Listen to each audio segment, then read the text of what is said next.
Donc la parashat Nitzavim qui vient avant Rosh Hashanah, et mamash presque juste la veille de Rosh Hashanah, Shabbat, dimanche soir c'est déjà Rosh Hashanah, contient ce qui s'appelle la parasha de la Tchouva. Ça convient donc tout à fait avec Rosh Hashanah et les jours qui séparent Rosh Hashanah de Yom Kippourim, qui s'appelle Aseret Yemei Tchouva. Et il y a quelque chose de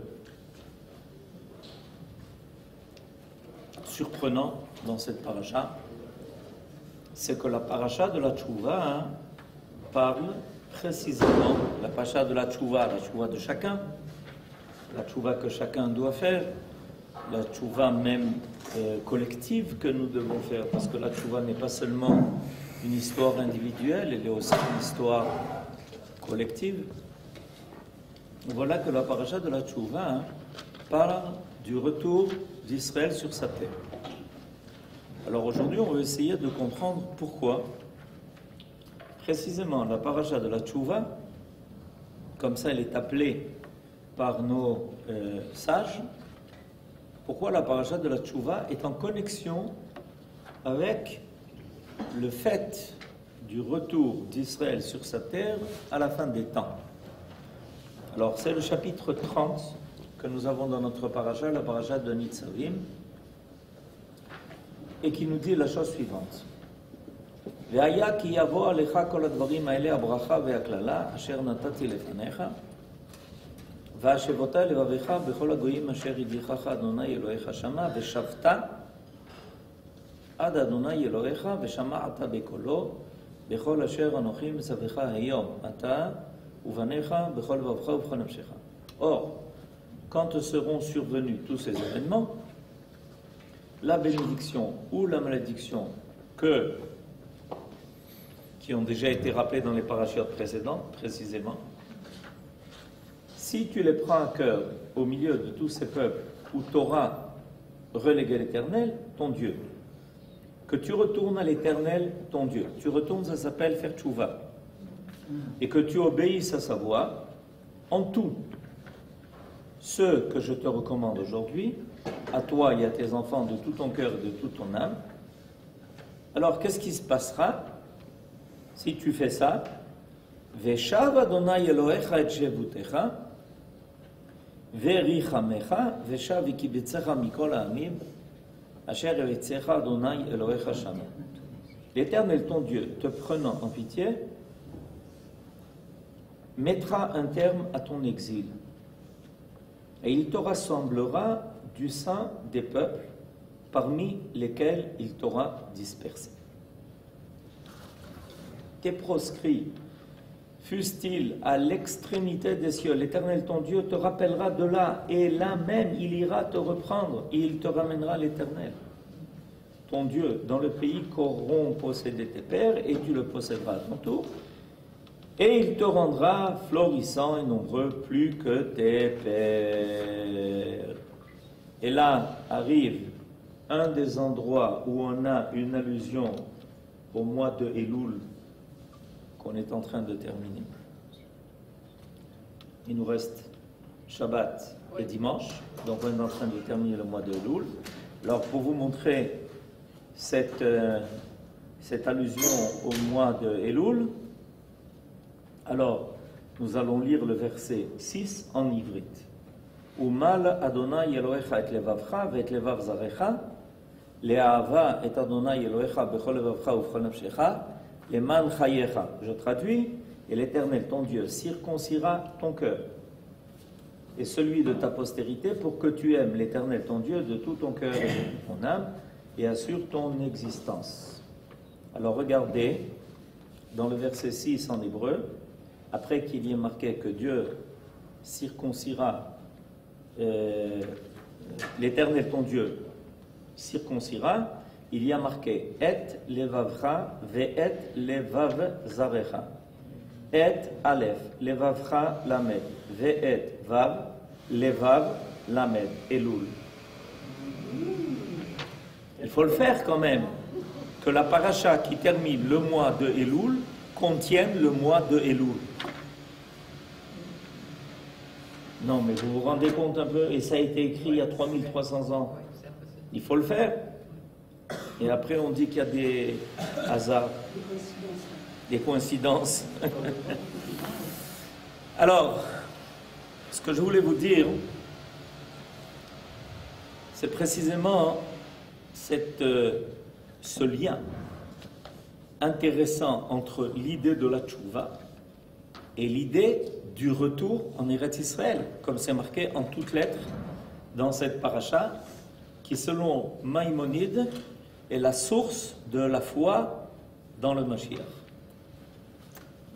Selon Maïmonide, c'est ces versets-là qui sont la source de l'idée que l'Israël sera délivré, et ça passera par le retour d'Israël sur sa terre, le rassemblement des exilés, et quand on constatera le retour d'Israël sur sa terre, le rassemblement des exilés, on saura qu'on est en route vers la délivrance finale. Maïmonide dit, d'où on sait tout ça, c'est tiré de ces versets-là. Or, ces versets-là s'appellent la paracha de la tchouva. De la tchouva aussi bien individuelle que collective, puisqu'il est marqué Veshavta. Regardez le premier mot du deuxième verset, Veshavta. Veshavta, ça veut dire tu feras tchouva. Veshavta ad Adonai Elohecha. Alors donc, il y a quelque chose qui ici nous interpelle. Pourquoi la tchouva est-elle en lien avec l'idée du retour d'Israël sur sa terre, c'est-à-dire de la délivrance de la fin des temps?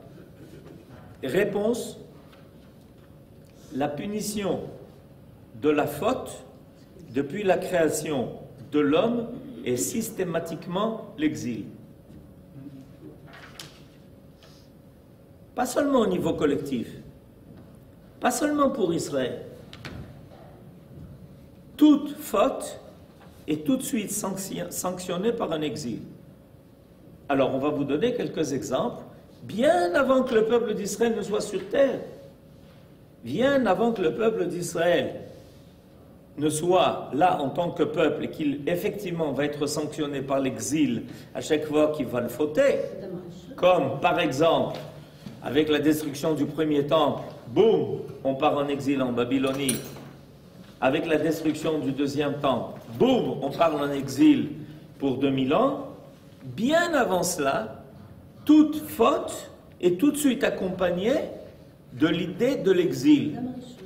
Alors évidemment, l'exemple le plus frappant et le plus évident de tout ça, c'est que comme ça que commence l'histoire humaine. Adam Arishon et sa femme, faute. D'accord? Quelle est leur sanction? L'exil. Et quelle est la sanction? L'exil.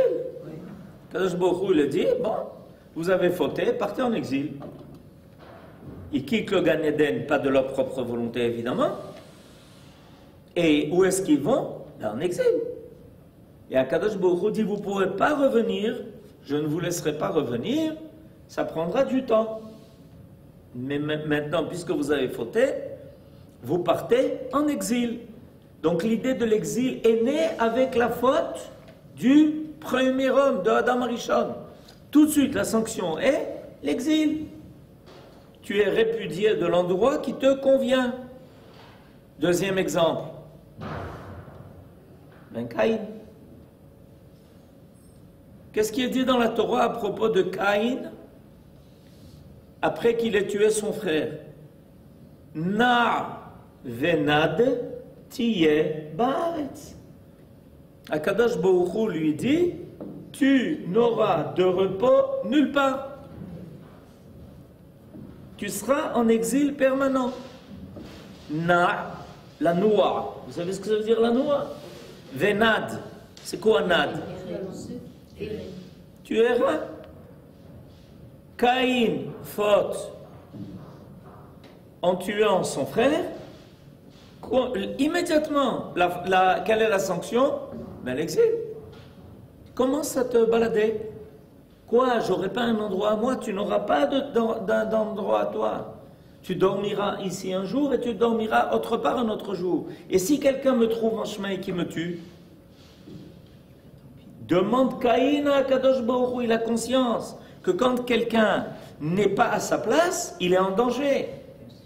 Alors il dit, je vais te mettre un signe pour que les gens sachent qui tu es. Mais quelle immédiatement est la punition? L'exil.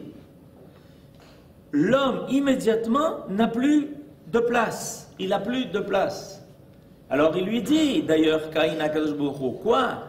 Mais la terre ne peut plus me porter? Non, tu sais pourquoi? Parce que la terre crie à cause du sang de ton frère qu'elle a reçu.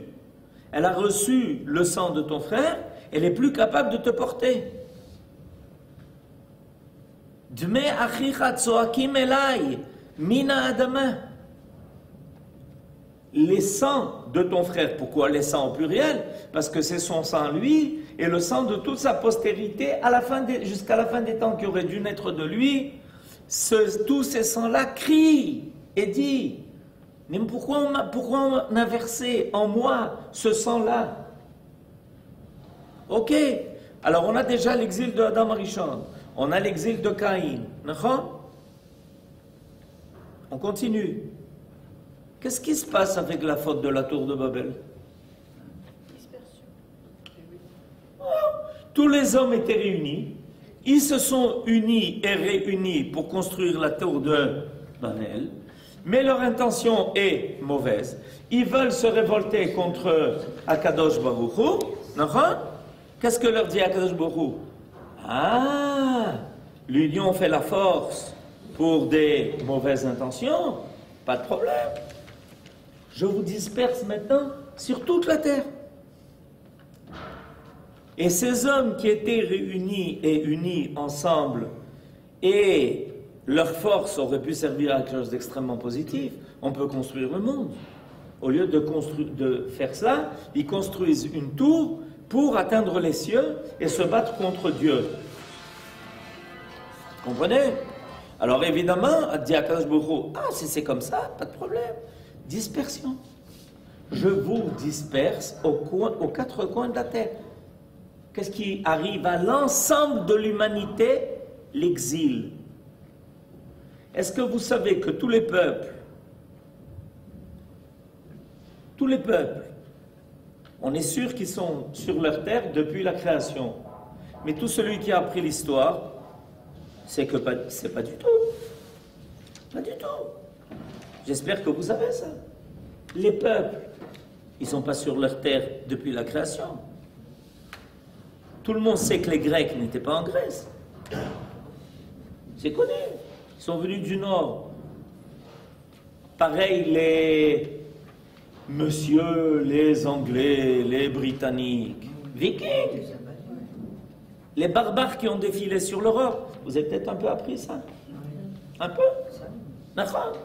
Tous les peuples ont été exilés. Tous les peuples. On connaît les traces de tous les endroits d'où ont débarqué. C'était des tribus, évidemment, à cette époque-là. Et ils ont déferlé. Et ils sont arrivés, chacun est arrivé de notre endroit. Il y a eu un brassage énorme.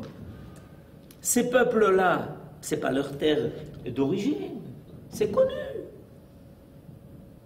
L'anthropologie s'occupe de ça. Et l'histoire enseigne, le décrit. Comment il y a eu des émigrations de droite à gauche, de gauche à droite. Les peuples les plus célèbres, les plus connus, ils n'étaient pas à l'origine sur cette terre-là. Il y a eu un exil total. La tour de Babel nous apprend que l'ensemble de l'humanité a été exilé. L'ensemble de l'humanité. On continue? Ok. Vous connaissez un monsieur qui s'appelle Lot? Ok. Le neveu d'Abraham, il a été chercher un endroit où on pouvait vivre. Richement. Bien. Où est-ce qu'il est allé habiter, ce monsieur? Sodome. Un bon endroit. Qu'est-ce qui lui arrive? Qu'est-ce qui lui arrive à Lot? Il lui arrive une seule chose. Il est exilé. Akadosh Baruch Hu détruit la ville de Sodome, il lui permet de s'échapper in extremis, avant l'anéantissement de la ville de Sodome, avec sa femme et ses 2 filles, mais il y avait une condition, c'était de ne pas regarder derrière. Sa femme, elle n'a pas tenu le coup, elle a regardé derrière, elle a langui Sodome. Entre nous, il faut être un peu truc, mais enfin, elle a langui Sodome. Ok, tu as langui Sodome, tu es devenu une statue de sel, et l'autre est obligé de partir. Il part en exil. Il part en exil avec ses 2 filles. Et évidemment, ce n'est pas l'idéal de partir en exil. Regardez tous les exemples que nous avons. À chaque fois qu'il y a faute, il y a exil. C'est clair, c'est la chose la plus évidente, l'histoire la plus évidente que la Torah nous fait suivre depuis la création de l'homme. À chaque fois que l'homme faute, hop, il part. Il ne reste pas à l'endroit qui lui avait été prévu, qui lui a été préparé. Et on veut essayer de comprendre pourquoi. Alors évidemment, ensuite, avec Israël, ça va devenir évident, parce que ça va être l'histoire d'Israël. L'histoire d'Israël, c'est l'histoire de ses exils. À chaque fois qu'il y a quelque chose à réparer, Israël est obligé de partir en exil pour le faire. Et la Géoula de la fin des temps, c'est le retour de l'exil. C'est-à-dire la tchouva. La tchouva met fin à l'exil. Zéou. Et c'est pour ça que la paracha de la tchouva est en connexion dans la Torah avec le retour d'Israël, le retour des exilés. Mais on va essayer de comprendre maintenant pourquoi. Qu'est-ce qui nous est dit là, par cette idée que la faute amène l'exil? Alors le Rav Kook donne là-dessus un enseignement extraordinaire. Et pour ça, il se sert de l'appel de Dieu à l'homme, une fois qu'il a fauté. Quand l'homme, Adam Arishon, faute, Akadosh Baruch Hu s'adresse à lui tout de suite après la faute et il lui pose une question par un mot. Une question par un mot. Ayeka. Ayeka, ça veut dire, mais où tu es? Alors tous les commentateurs, évidemment, sont remués par cette question. Comment Akadosh Baruch Hu ne sait pas où est un tel? Comment il lui pose cette question? Où tu es? Mais évidemment, la question d'Akadosh Baruch Hu est extrêmement profonde, dit le Rav Kook. La question que Akadosh Baruch Hu adresse à Adam Arishon est de lui dire: mais tu t'es quitté. Qui? Toi-même. Tu es à côté de toi-même. Quand tu fautes, tu quittes ce que tu es véritablement. Moi, je t'ai donné une âme. Je t'ai donné la possibilité d'être en harmonie avec toi-même et avec le monde. Et quand tu fautes, tu te quittes. C'est plus toi. Alors il lui pose cette question terrible. Ayeka, mais où tu es? Je ne te reconnais plus. Tu n'es pas celui que j'ai créé. Celui que j'ai créé avait en lui une âme qui, naturellement, s'élevait vers moi, qui était attachée à moi. Comme un parent qui demande à son fils, un fils qui a disparu, mais où tu es? C'est ce que Akadosh Baruch Hu pose à Adam Arishon. Ayeka, mais où tu es? Et là, la Torah nous révèle quelque chose. C'est qu'avant que l'homme soit exilé par Dieu, il s'est exilé de lui-même. L'exil, qui est la punition de l'homme, en réalité est le résultat de son propre exil.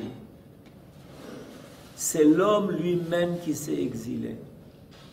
À tel point que Akadosh Baruch Hu voit Adam Arishon, parce qu'évidemment il sait où il est. Rien ne peut être caché de Akadosh Baruch Hu. Mais il lui dit, je te reconnais plus. Ayeka, où est ton moi?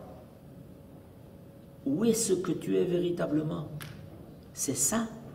Toi, un homme, entendre la voix d'un serpent et aller après sa voix et faire ses volontés et te laisser attirer par les propositions du serpent.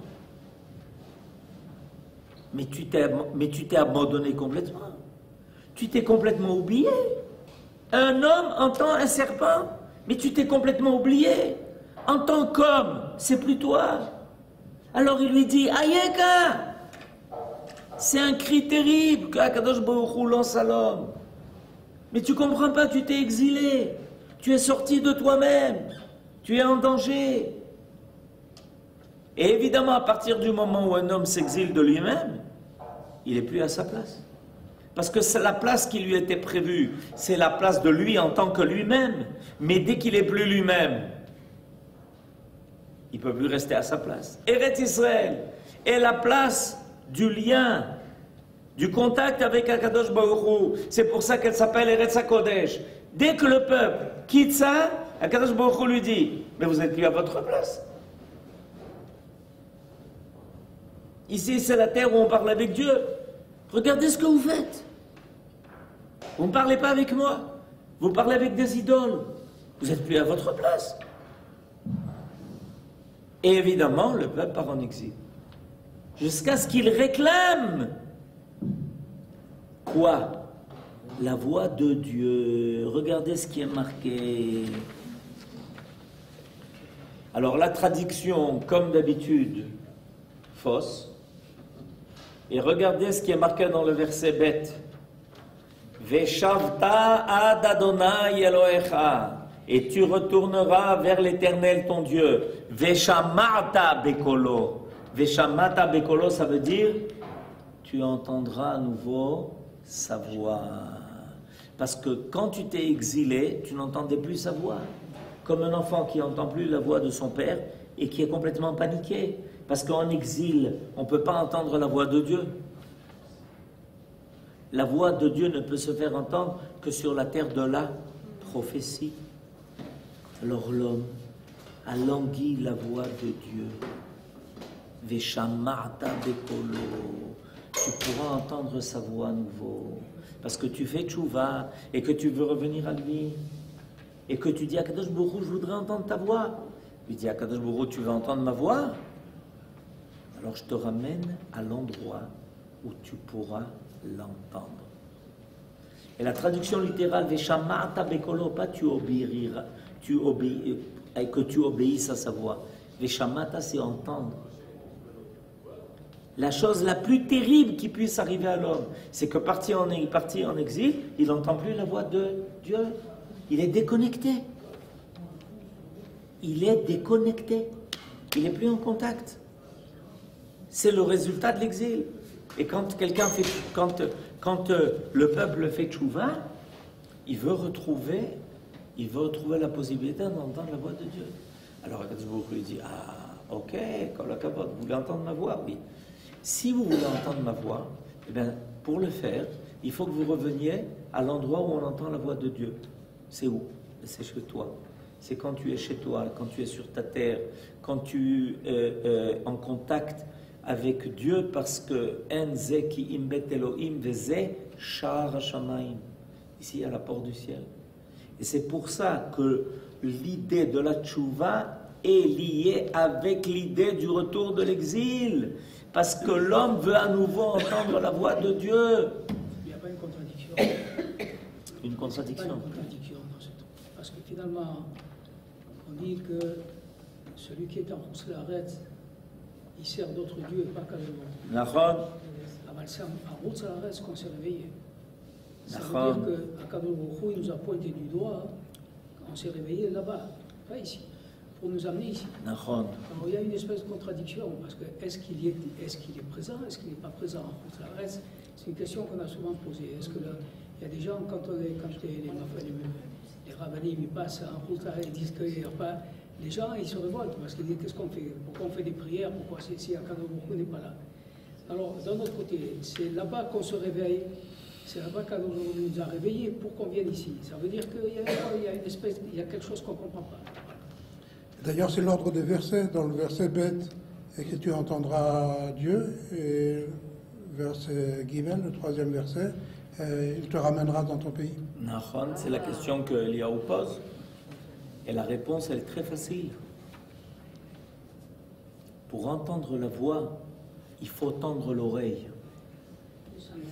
Parce que Veshamata Bekolo, tu entendras sa voix, qu'il fait entendre d'ici vers toi. Et toi, tu es très loin. Et qu'est-ce qui fait qu'on tend l'oreille? C'est qu'on a entendu pendant des années et des années, on a entendu d'autres voix. Et on était persuadé que les autres voix allaient satisfaire notre attente. À chaque fois que quelqu'un disait quelque chose, on était persuadé que c'était dans notre intérêt, que c'était pour notre bien. Le Adam Arishon, quelle a été sa faute? Vous savez quelle a été sa faute? Au lieu de tendre l'oreille à la voix de Dieu, il a tendu l'oreille à la voix du serpent. C'est un col. C'est vrai que le Mahamatz Arishon, il vient de chez nous. Le Mahamatz Arishon, il commence, et qu'est-ce qui fait que précisément on veut entendre la voix de Dieu? C'est qu'on a été déçu de tout ce qu'on a entendu. Le Rav Kook, il a un Mahamar qui s'appelle Shofarot.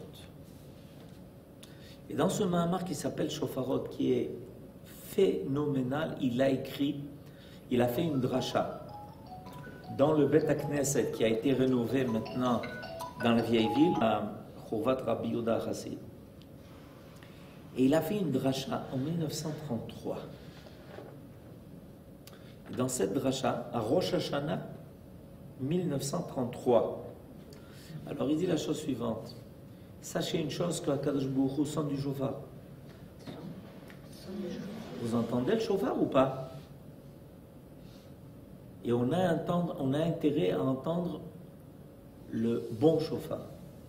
Parce que si on n'entend pas le bon shofar pour se réveiller, malheureusement on va devoir entendre autre chose, d'autres voix. Et vous savez ce qu'il dit dans sa dracha?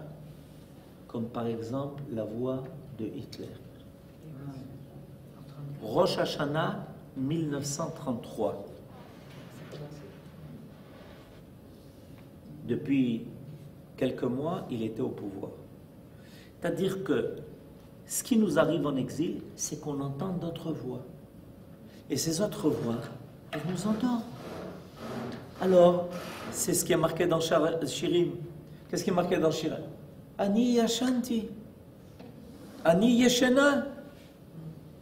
Je dors. J'entends personne.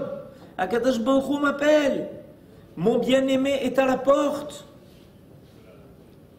Il m'attend. Il veut que je me lève pour lui ouvrir la porte. Ani yeshena. Je suis endormi. J'entends d'autres voix. Je suis dans un rêve qui est un cauchemar. Et je me réveille. Et je vois que toutes ces voix que j'ai entendues et qui étaient là, soi-disant pour m'apaiser, en réalité, m'ont endormi. Et un jour, je me réveille et je me dis, mais c'est pas la voix de mon bien-aimé, celui-là. Je veux entendre la voix de mon bien-aimé. Et c'est Veshamata Bekolo Sham, parce que Akadosh Baruch Hu nous fait entendre sa voix, il nous appelle. Comme dans Shira Shirim, on l'a appris, on étudie Shira Shirim ici chaque semaine, où le bien-aimé tape à la porte, Kol Dodi Dofek, Kol Dodi Dofek. Et qu'est-ce qu'elle lui répond, la bien-aimée? Ani Yeshena. Je dors, je suis désolé. j'entends pas. Et quand elle se réveille, aïe aïe aïe, Hamak, Avar, l'or, il a disparu. Et ça nous est arrivé combien de fois? Jusqu'à ce que finalement, on dit cette fois je ne m'endors pas. Cette fois je me tiens réveillé. Parce que cette fois je veux entendre sa voix. Et dès que j'entendrai sa voix, je courrai après lui. C'est ce qui arrive à la fin des temps. À la fin des temps, comment se termine l'exil? On entend cette voix qui nous appelle, qui nous ramène. Mais le grand problème, c'est qu'il y a d'autres voix qui se font entendre et qui nous ont empêchés d'entendre la bonne voix, celle de Akadosh Baruch Hu. C'est toujours le problème. Ça a commencé avec Adam Arishon. Akadosh Baruch Hu lui dit, tu as préféré entendre la voix du serpent que entendre ma voix à moi? Tu pars en exil, ya Habibi. Tu es déjà en exil. Si, au lieu d'entendre la voix de Akadosh Baruch Hu, on entend la voix d'un serpent, on est déjà en exil. Combien de voix on a entendu au lieu d'entendre la voix de Akadosh Baruch Hu? Alors tout ce que l'on fait, bien sûr qu'en Chutz La'aretz, il faut Bevadaï étudier la Torah, Bevadaï faire les mitzvot, Bevadaï être l'homme le plus pieux possible. Pourquoi? Pour être à l'écoute de Akadosh Baruch Hu, pour entendre sa voix, comme quelqu'un qui est aux aguets, quelqu'un qui a une bonne oreille. Il dit oui, j'entends. Il dit mais j'entends rien. Il dit non, j'entends. J'ai l'oreille aiguisée. J'entends. C'est bien la voix de Akadosh Baruch Hu qui m'appelle. Et c'est pour ça que Akadosh Baruch Hu dit à Adam Arishon, Ayeka, où tu es? Tu n'entends plus ma voix. Tu t'es laissé endormir par le sifflet du serpent. Comment le serpent il pique quelqu'un? Comment il arrive à l'atteindre? Il hypnotise. Il hypnotise. Alors le bonhomme, il est complètement endormi, il est fasciné par le serpent qui se balance comme ça. Et quand il est bien hypnotisé et bien endormi, boum! Nachash. Gematria, Mashiach. Pourquoi? Parce que le jour où on se libérera du Nachash et de son sifflet, on sera libre pour entendre la voix du Mashiach. Amen.